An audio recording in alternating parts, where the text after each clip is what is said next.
ba maging breadwinner sa mga panahon ngayon, lalo na po sa hirap ng buhay? Tanungin po natin si Aling Ana Flor de Lis, na nasa audience natin ngayon, kasama natin sa studio. Paano nga po ba? Pupulat ang anak ko. 10 po anak nyo? Opo. Hindi kayo masyadong busy, ano? Okay, pero ilan na lang po ang inyong inaalagaan? Ano na lang po?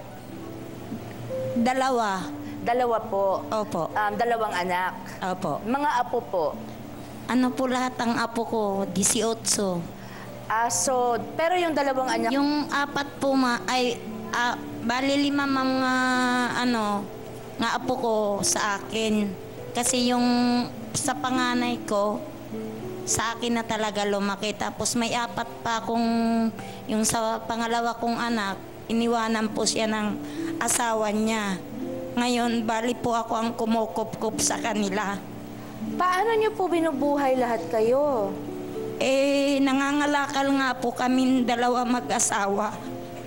Binigyan kami ng aircon, buminta kami ng 2,000 plus. Pinuhunan ko po ng kunting sari-sari store. Yan naman ang gusto ko.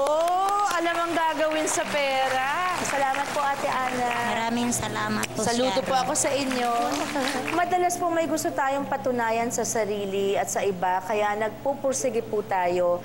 Itong naging motibasyon ng susunod nating panauhin. Mga kapatid, please welcome Jonal, Jet, or Regine Rosaupan and Joey Ong. Hello! Hello. Good afternoon. Hello, good afternoon. Thank you for being with me today. Nahin ko si Regine. Ang cute ng contacts niya kasi may anime. Yes. 5 kayong magkakapatid. Pero ikaw ang tumayong breadwinner nung magka-stroke daw both your tatay and nanay. Bali, my father, ang daddy ko nag-stroke siya 2005. Okay. Tapos ang mami ko naman 2007. Paano mo ngayon itinaguyod ang mga kapatid mo? Ayun, bali sa salon nga, nag-work ako, junior assistant. Tapos kapag sumasideline din, sa mga bar, kumakanta, nagpa-florist. Lahat ng pwedeng pasukan. Lahat na pwedeng pasukan kapag day off. Anong ginawa mo para ma-shoulder ang medical expenses naman? Lahat pa rin yon. Pero medyo mabigat no? Mabigat, kaya ayun, nauwi sa utang. Sa napakaraming tao. 5'6". 5'6"? Wala ka kasing ibang kakapitan, kundi 5'6" lang eh. Marami ba talaga niyan? Napakarami sa amin sa Tondo. Wala eh. Ang gastos ng insulin lang, napakamahal. 2 sila mag-i-insulin, magtuturo. So magkano lahat, kunyari, yung inutang mo? Magkano yung for both daddy and mommy? Ganito na lang. Ang binabayaran ko every payday, 15 tsaka 30th ng month, 15,000 to 18,000. Ang sahod ko lang, every kinsenas katapusan is 3,500. Paano mo nagagawa? Utang ng utang pa rin? Utang uli sa isang tao, babayad ko dito. Pagka utang ko dito, utang ko dito para maibad naman sa kanya. Paikot-ikot lang siya, kaya dumami ng dumami. Ilang taon bale lahat umabot yon? Start ako lang 2004, natapos ko sila 2009 na. Oh my goodness, Regine. Sobrang hirap. Bilib din ako sa'yo. Grabe, nakayanan mo naman. Natapos na rin. Natapos na rin kasi ang ginawa ko na lang para matapos, nakiusap ako na kung pwede. Kasi kung nakakaintindi yung isa ng mga papautang, tapusin ko muna siya, tapos yung iba naman, nuhulugan ko na lang 500 na muna kada sahod. Hanggang sa matapos na matapos. Pero bilib ako sa'yo kasi hindi ka lang nagkaroon ng lakas ng loob umutang, kundi ang kinabilib ko, binayaran mo talaga. Oo. Binayaran mo isa-isa. Yun ang maganda. Pag uutang tayo, isipin din natin, may responsibilidad din yung inutangan natin. So, sana wag naman tayong masyadong mabilis gumastos kung kaya na nating bayaran yung utang ng unti-unti. Napakagaang ng feeling, di ba? Sobra.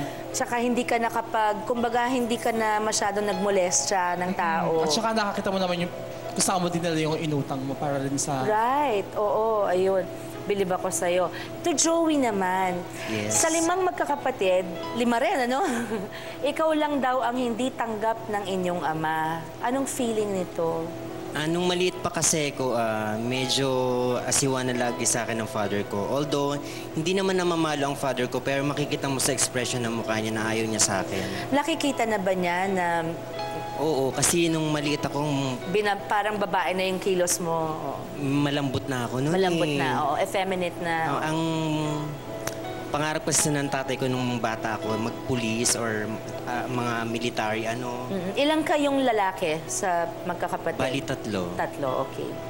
So, anong pakiramdam nun sa'yo? Maliit ka pa hanggang sa...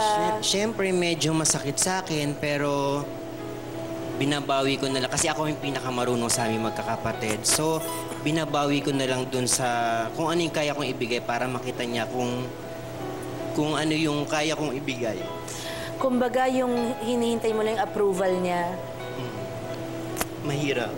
Mga kapatid, ito po ang ating itatanong pero sasagutin nila yan sa ating pagbabalik. Ano ang pinakamasakit na sinabi ng inyong ama sa inyo na naaalala ninyo? Babalikan natin yan sa ating pagbabalik pa. Kung dati, tagawalis lang siya ng buhok ng pinapasukang parlor, ngayon may sariling parlor na siya. Ang panalong kwento rin ni Joey dito sa Sharon, kasama mo.